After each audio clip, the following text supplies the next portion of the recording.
You're watching Good Day Austin on Fox 7.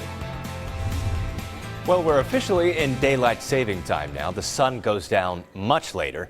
Are you having trouble sleeping yet? Well, it's not just a challenge for adults, but teens too.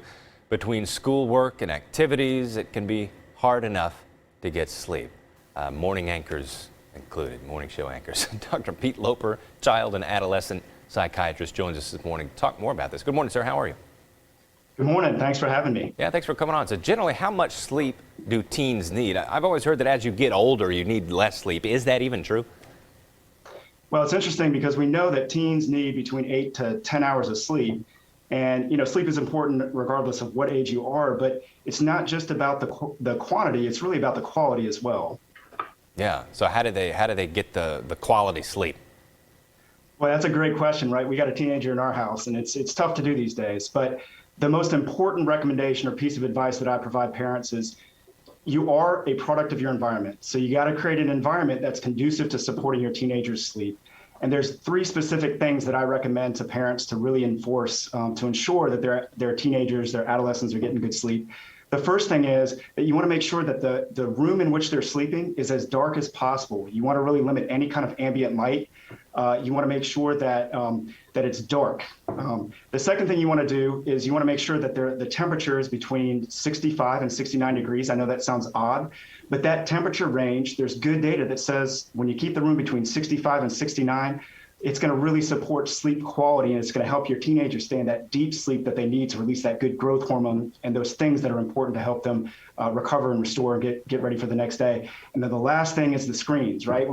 Anybody who has teenagers these days, it's a constant battle with the screens, but it's very important that screens be kept outside of the sleep environment. The room in which kids are sleeping. And there's lots of different tricks to the trade to help support parents in making sure they enforce that. But those are the 3 things that we tend to recommend. Yeah, I know kids are often busy with school and activities, and that can play a big part with losing sleep as well. Yeah, absolutely. I mean, it's really interesting. There's almost a socially prescribed pressure that if your kids aren't involved in 10 to 15 different activities at a given time, they're not going to be successful, or there's this misconception. And that's just not true. Extracurriculars are super important, but being intentional about the scheduling and making sure everything in moderation. If the extracurriculars start to impact or impose upon your adolescent's sleep, then it's time to circle back around and think whether or not, they have too many things on their plate. And that's very important for sure. Yeah, you probably already mentioned this a little bit, but if teens are not getting enough sleep, it really affects them in a lot of ways. Yeah, absolutely. So the 2 things that we really look at for teenagers not getting enough sleep, it impacts their development. So their social emotional development, their cognitive development, and also their physical development. Because as I mentioned earlier, that deep sleep, when they get into that deep sleep, that's when their brains are releasing growth hormones, super important for adolescent growth. The other thing, too, is it's a safety issue. So the number 1 cause of injury and death in an adolescent is an accident. And when kids are sleep deprived, when teenagers are sleep deprived, they're more prone to have an accident. Yeah. Anything else parents need to know today?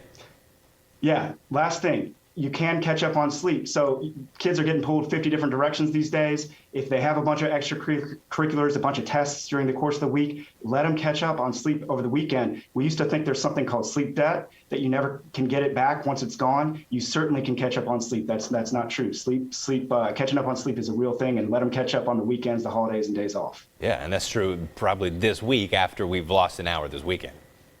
Absolutely, yeah, especially.